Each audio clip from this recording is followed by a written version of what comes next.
Hello, everyone. Welcome to part 3 of a series of lectures on pediatric musculoskeletal issues.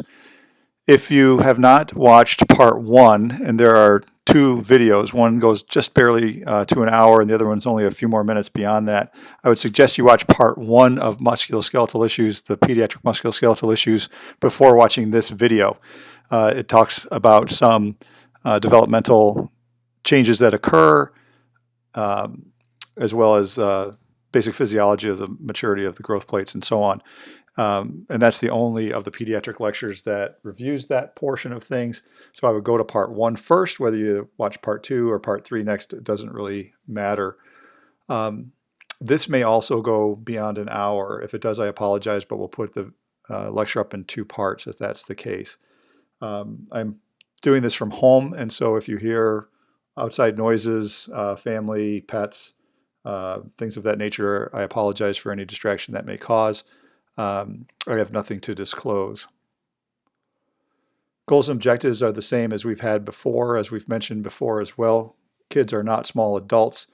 The bones tend to be more elastic. Growth centers tend to be present. Instead of talking about the primary growth centers where length and height are achieved, we're going to be talking about secondary growth centers today. Certainly, it still holds true that tendons and ligaments have a higher tensile strength than the growth centers at certain ages, and the thinner the growth center area becomes, the stronger it becomes. So what we're going to talk about today include pelvic avulsion fractures. We're going to talk about Osgood-Schlatter disease. We're going to talk about Syndig-Larsen-Johansson, medial epicondyle apophysitis, Sievers, Eisland's, and olecranon apophysitis. Again, if we can get to pelvic avulsion fractures, we will, but we may save that for another talk altogether. So let's look at Osgood-Schlatter disease. Who were Osgood and Schlatter? This clinical syndrome was first described in 1891 by James Paget, and just like many other eponyms, the person who actually originally described it is not the person who has their name on it in a lot of cases.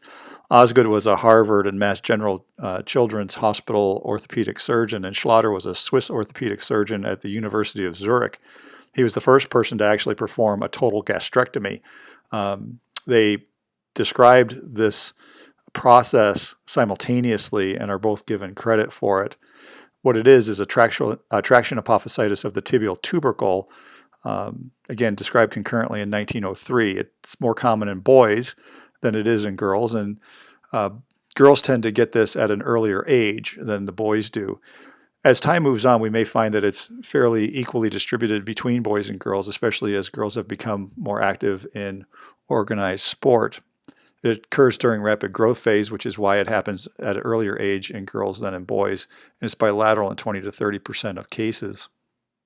The pathophysiology involves repetitive traction of the tibial tubercle by the patellar tendon from contraction of the quadricep muscle, and we see it often in jumping sports, running sports, and kicking sports. When you look at the tibial tubercle, it's a secondary ossification center. It's cartilaginous at age 11 and younger usually, and around 11 it starts to develop, and the apophysis forms, and between 14 and 18 the apophysis fuses with the tibial epiphysis, and over the age of 18 it fuses completely.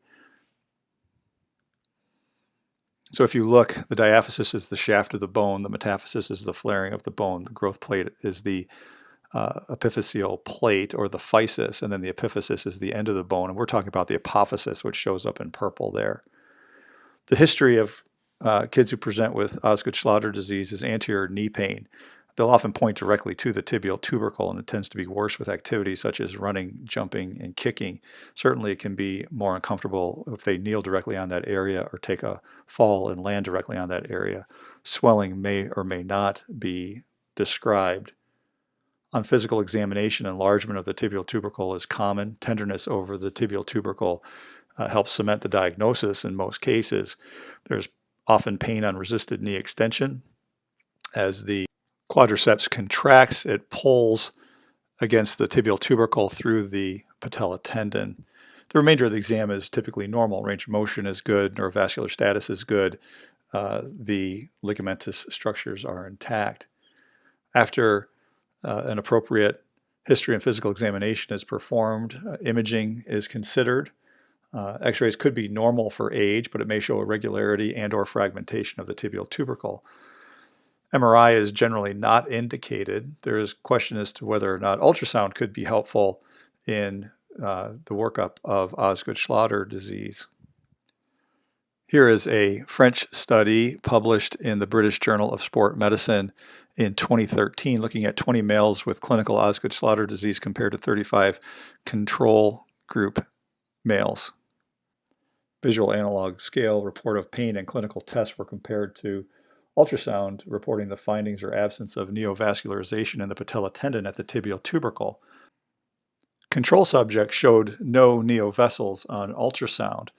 Athletes with diagnosed Osgood-Schlatter disease may have shown neovascularization, some did not, but people with neovascularization did show significantly greater pain scores. And if you look at those athletes with clinical Osgood-Schlatter and a negative Doppler, they had lower pain with palpation, resisted contraction, and single leg squat than those with Osgood-Schlatter who had positive Doppler findings as depicted in the graph on the left.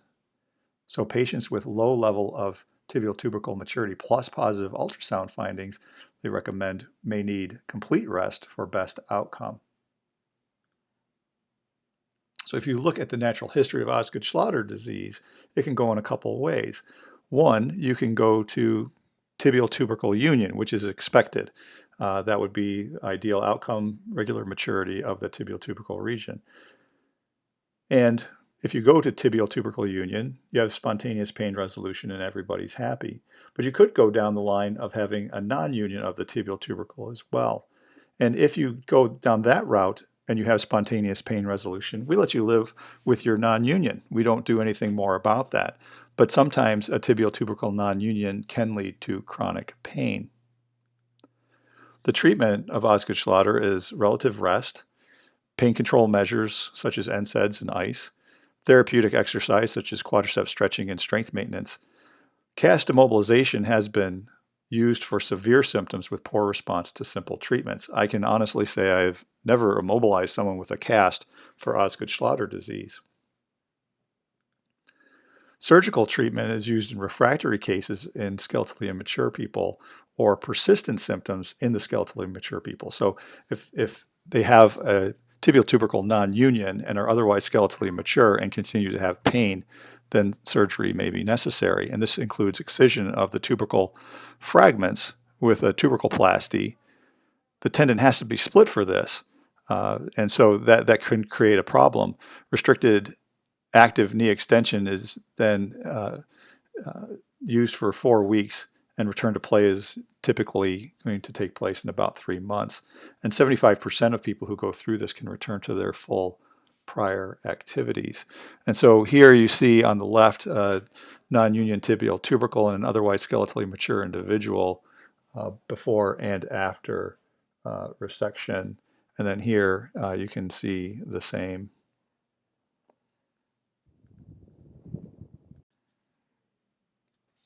That 75% number comes from this Finnish study, which was published in JBJS, reporting on 107 military recruits who had surgery for Osgood-Schlatter disease and were followed over 13 years. Several of these people had bilateral disease that had surgery on both knees, which is why you have 117 knees in the study. The rate of surgery for unresolved Osgood-Schlatter was 42 per 100,000 recruits with a mean follow-up of 10 years after surgery. 87% reported no restrictions in ADLs or work activities, and 75% returned to the pre-op sport level.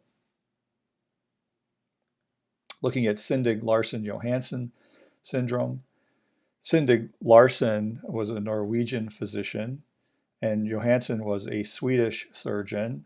In 1921, they both reported on this process. The original references are there for your perusal. It is the Osgood-Schlatter equivalent at the inferior pole of the patella. It is more common in males than females, and it generally occurs at a younger age than what we see in Osgood-Schlatter disease. Now, it occurs more in males than females, but I have pictures of females in here because I have 3 daughters, and I have lots of pictures of my kids and their teammates. So even though it's more common in boys, you're going to see pictures of girls in a lot of cases here. So you can see in the graphic on the right that the inferior pole of the patella has some irregularity to it, and the mechanism is basically the same as you get for Osgood-Schlatter disease. But the big question is, what's the weakest link in the chain at the time when the stress is applied? And so the growth center at the inferior pole of the patella is the weakest link at a certain age, and then it becomes the tibial tubercle at another age. After maturity, it becomes the patella tendon, and so on. The history is insidious onset anterior knee pain, although sometimes a specific traumatic event can be recalled. It's at the inferior pole of the patella, and again, the child will often point directly at that area. It's worse with activity, either during or shortly after, and improves with rest. Swelling may or may not be present. On physical examination, there is tenderness at the inferior pole of the patella and tenderness with resisted knee extension for the same reasons we discussed with Osgood-Schlatter disease, and swelling may or may not be recognized by the clinician. The remainder of the examination is generally normal. After appropriate history and physical examination is obtained, then consideration of imaging is undertaken. Now, a lot of people don't get images when the clinical diagnosis is pointing directly to Osgood-Schlatter disease or at Syndig-Larsen-Johansson syndrome. I still generally do get x-rays. And again, for my patients who are 14 and under, I get a 4-view series, an AP standing, a lateral, a sunrise or merchant view, and a notch view. In this case, the lateral view is the key view. It could be normal, but also you need to look for fragmentation at the inferior pole of the patella, as you see here. You can also see that the tibial tubercle is just starting to show up. You can stage Syndig-Larsen-Johansson using the Medlar radiographic stages. Stage 1 is clinical disease with a normal x-ray. Stage 2 is irregular calcifications at the inferior pole of the patella. Coalescence of the calcifications is stage 3. And then stage 4 is divided into 4A, which is the calcification incorporated into the patella tendon, and stage 4B, which is calcification mass remaining separate from the patella. MRI is generally not necessary. Ultrasound may have a role, looking for patella tendon thickening, cartilage swelling, and bony fragmentation. You can see the fragmentation and some of the lifting of the periosteal edge of the distal pole of the patella, with a fairly normal appearing patella tendon off to the right.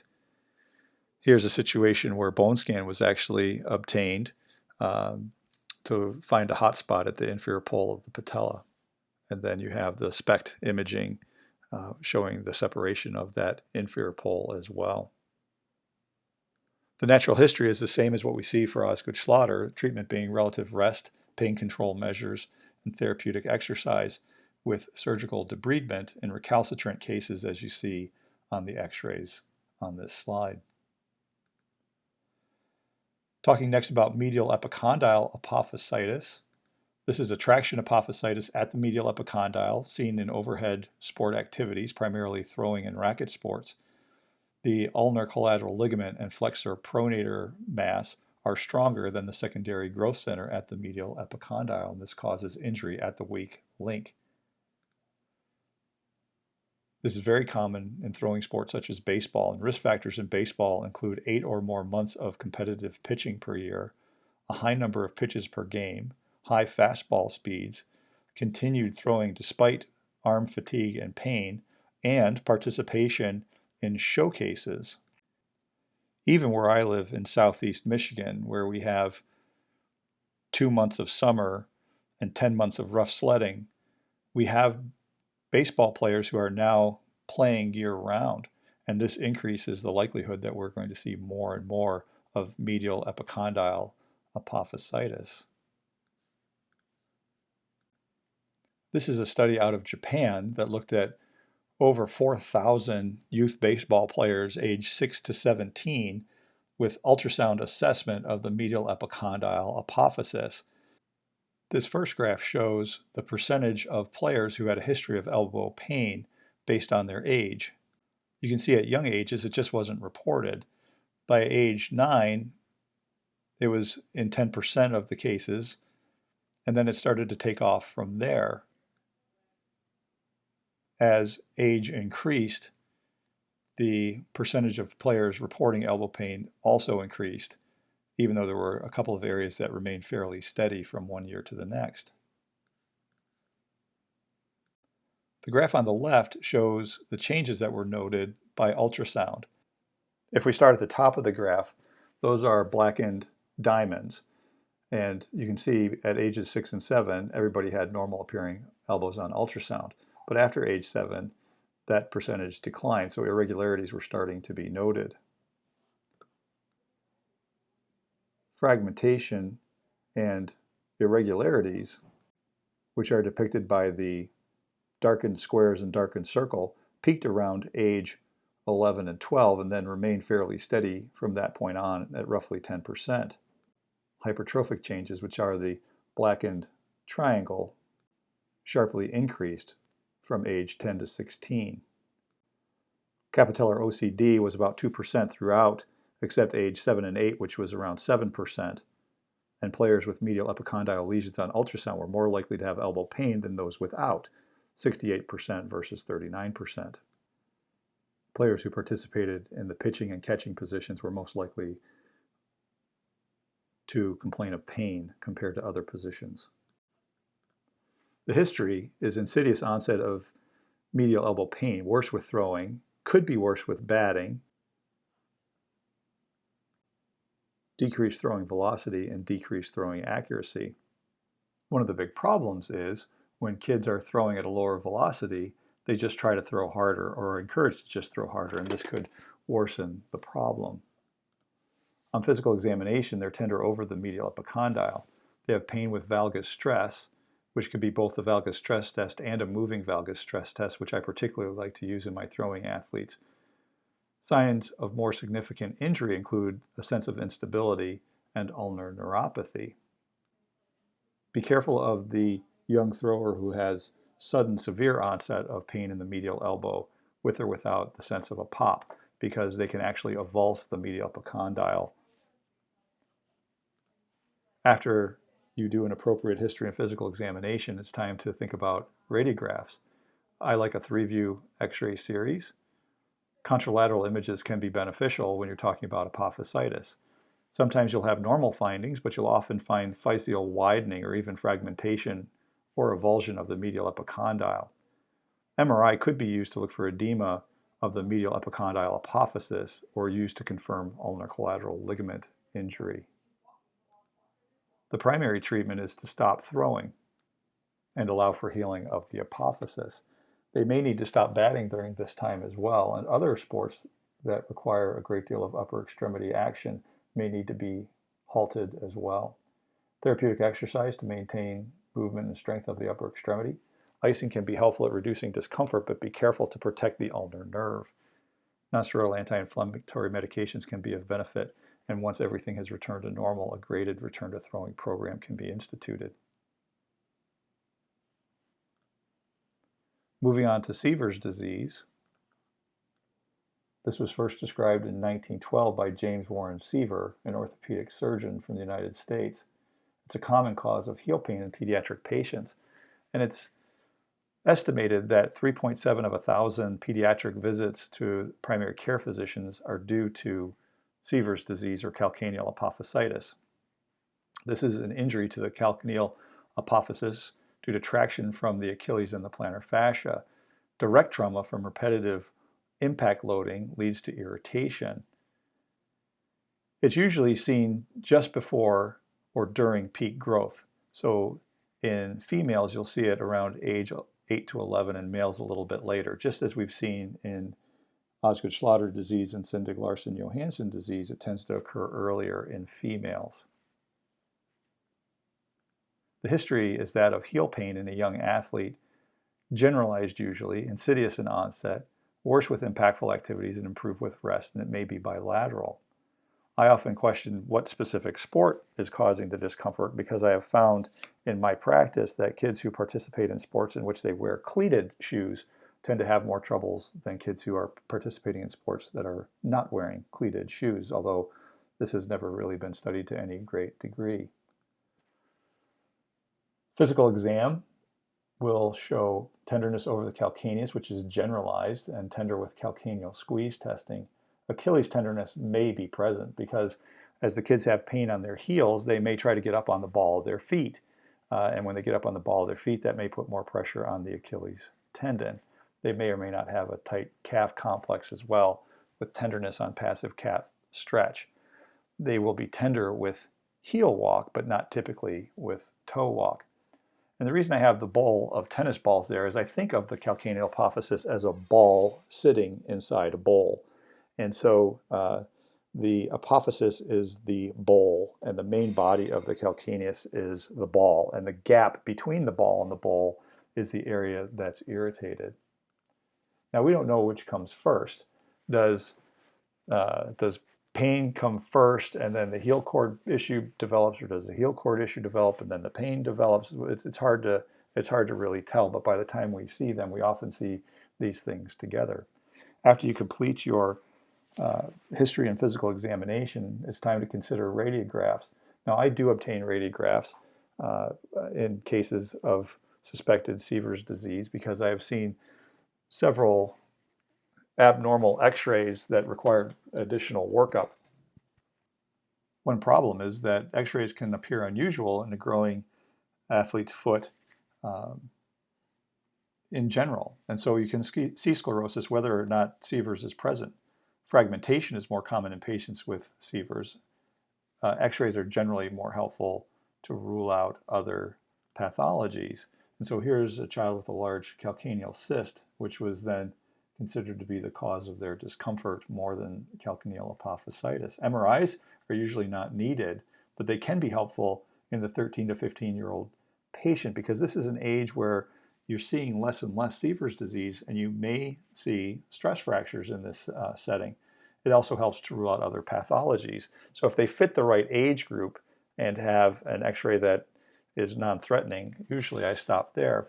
If they're in a slightly older age group, again, where the apophysis is usually going to be less of a problem, then I may go on to MRI to rule out stress fracture, as you can see in this image here.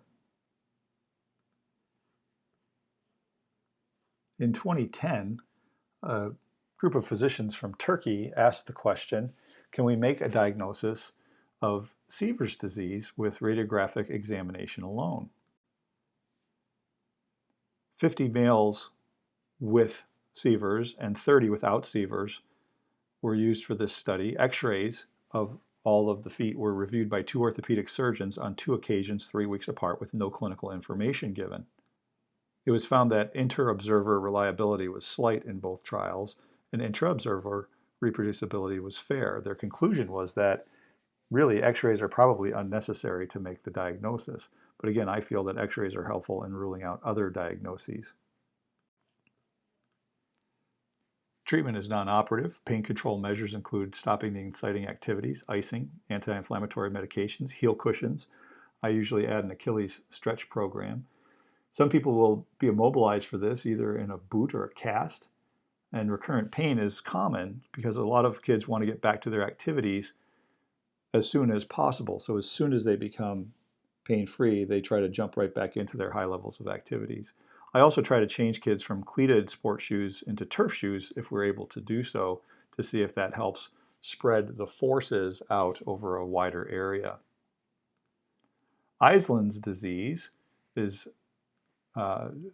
named after Dr. Eislin. I couldn't really find much information about him. We do have a reference in 1912 to apophysitis at the base of the 5th metatarsal.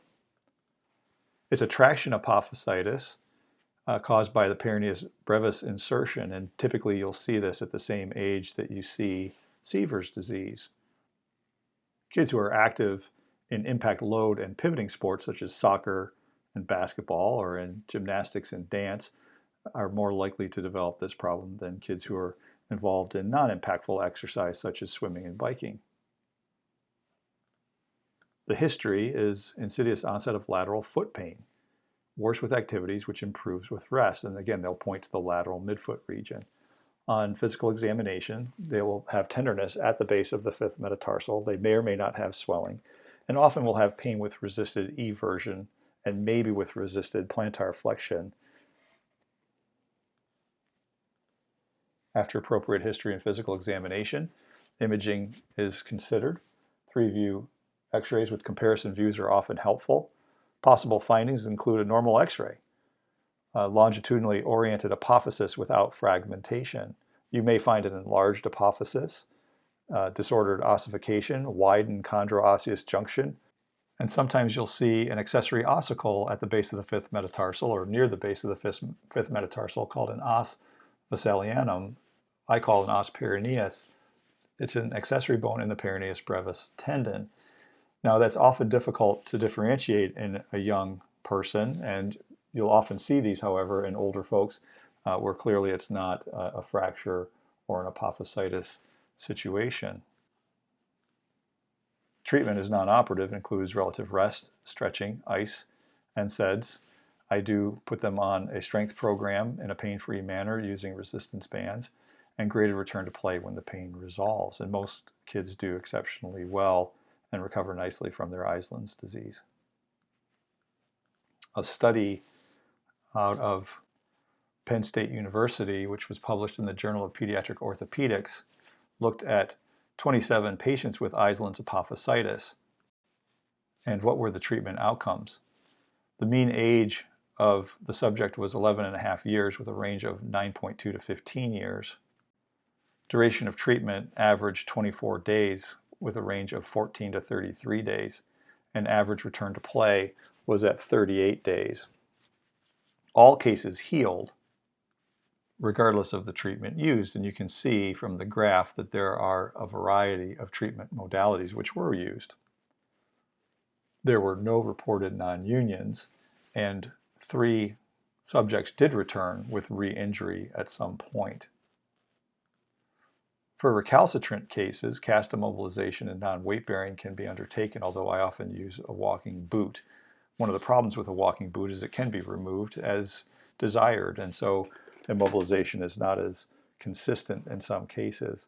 Surgical excision can be considered if there's failed non-operative treatment, including casting, or if non-union occurs, which remains painful. Olecranon apophysitis is something that we will see causing posterior elbow pain in adolescent athletes, in overhand throwers, and sometimes in gymnasts.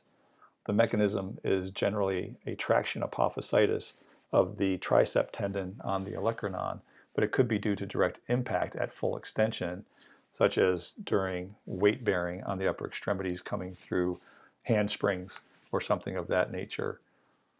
The natural history is that this is a self-limited problem that resolves with bony maturation. In the throwing activity, it's during deceleration and follow-through that the triceps is most actively pulling on the olecranon apophysis. The pathoanatomy is triceps insertion creating traction apophysitis. The olecranon apophysis also contracts the humeral olecranon fossa, and that would be the direct impact mechanism. History is posterior elbow pain, worse with throwing or worse with resisted elbow extension, such as push-ups, weight training, upper extremity weight bearing, and the pain is relieved by rest. Again, you can see the area of tricep attachment. On physical examination, patients are generally tender over the olecranon on the posterior aspect of the elbow and tender with resisted elbow extension. They may be tender with forced extension of the elbow in a passive way. Ligamentously, the elbow is stable. X-rays are considered after an appropriate history and physical examination is obtained, and the lateral view is the key view. Contralateral image may be helpful to look for differences in widening or fragmentation. The olecranon may appear normal. You may see physeal irregularity and fragmentation or widening, as we see in the X-ray here, where we have widening as well as some fragmentation and irregularity. When you're examining an adolescent athlete with pain over a secondary growth center, you always have to consider the possibility of avulsion. And whether you're talking about the medial epicondyle, the tibial tubercle, the inferior pole of the patella, the base of the fifth metatarsal, the olecranon, the pelvic apophyses. All of these can develop both apophysitis, which is generally an overuse, repetitive use injury, or an avulsion, which is generally an acute injury. So apophysitis usually presents in an insidious nature as opposed to an acute event. Apophysitis, again, no specific event. With an avulsion, they can remember the exact mechanism and time that it took place. The pain level is usually different. X-rays are often normal in apophysitis, but you're going to see displacement of the apophysis in an avulsion fracture in most cases. And treatment is conservative, actually in both, but it may take longer to treat conservatively for the avulsion fracture, and sometimes surgery is required depending on how far the apophysis has been displaced.